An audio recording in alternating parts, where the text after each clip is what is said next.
Le 21 février 2012, en huitième de finale de la Coupe de France, les amateurs de Quevilly éliminent Orléans, qui joue comme eux en national, l'équivalent de la 3e division. En plus de la qualification, il y a un supplément de bonheur, car les jaunes connaissent déjà le nom de leur futur adversaire. Marseille était qualifié en Ligue des Champions, qualifié en quart de finale contre le Bayern de Munich. Didier Deschamps, avec une grosse ossature de joueurs internationaux, ça faisait rêver n'importe quel joueur amateur.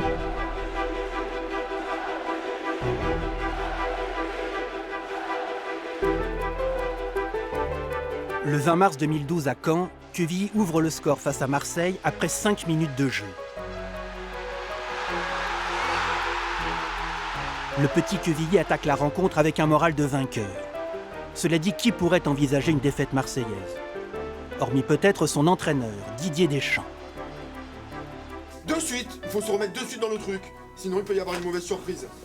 Il y a de la satisfaction, mais encore un peu plus en deuxième mi-temps. Vous êtes à 50 minutes d'un bonheur, vous pouvez même pas vous imaginer. L'entraîneur de Quevilly parle juste.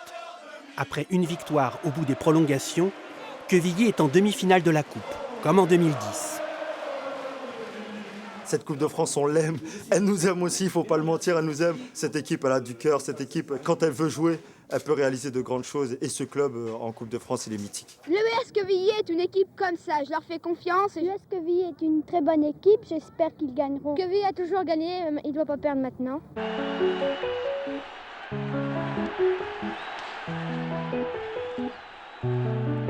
Quevilly est une cité normande située dans la banlieue de Rouen, dont le club créé en 1902 a fait de la Coupe de France une spécialité locale. Après avoir perdu une finale en 1927, Quevilly en maillot clair échoue de peu en 1968, au stade des demi, battu par Bordeaux 2-1. Quevilly écrit une histoire auréolée de coups d'éclat, avec des joueurs amateurs qui jouent au foot par plaisir et qui ont un métier par obligation. Le 11 avril 2012 à Caen, Quevilly affronte Rennes en demi-finale devant 22 000 supporters, au lieu des 1000 spectateurs maximum en championnat. Tout cet engouement du public, la joie, les familles qui sont présentes pour la première fois.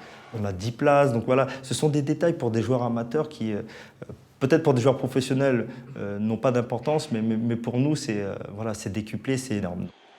Mené 1-0 en début de rencontre, Quevilly a égalisé en deuxième période. Il reste maintenant une poignée de secondes à jouer. Oh, attention, Anthony Lop dans la surface. On l'a frappé, toute dernière seconde ici à Dornano. C'est Anthony Lop qui va faire la qualification à Quevilly. Quel scénario peut-être pour vous?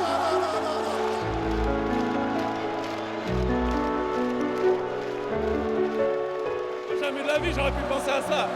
Même pas dans mes rêves, c'est de la folie, pure et dure, folie. J'en pleure tellement je suis ému. Jamais de ma vie j'aurais imaginé ça.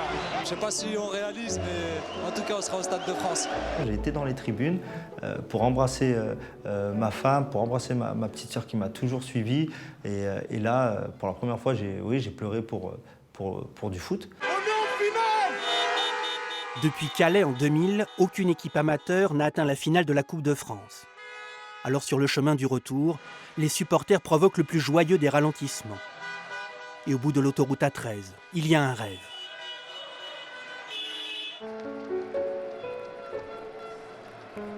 Le 28 avril en finale, après une défaite 1-0 contre Lyon, le rêve est passé. Et on comprend que les joueurs de Quevilly ne se rendent pas compte qu'ils vivent l'apothéose d'une carrière. J'ai beaucoup d'amis dans le football professionnel qui n'ont pas vécu le quart de ce que ce soit en termes d'émotion, d'avoir joué au Stade de France devant 90 000 spectateurs. Oui, ils jouent devant 35, 40, ils jouent en Ligue 1, en Ligue 2, mais voilà, ce match-là, toute la France nous a regardés, toute la France. Ils nous ont fait rêver. Qu'est-ce qu'il faut? On les remercie, franchement. L'équipe amateur de Quevilly ne figure pas au palmarès de la Coupe de France. Mais pour autant, Quevilly restera dans les cœurs.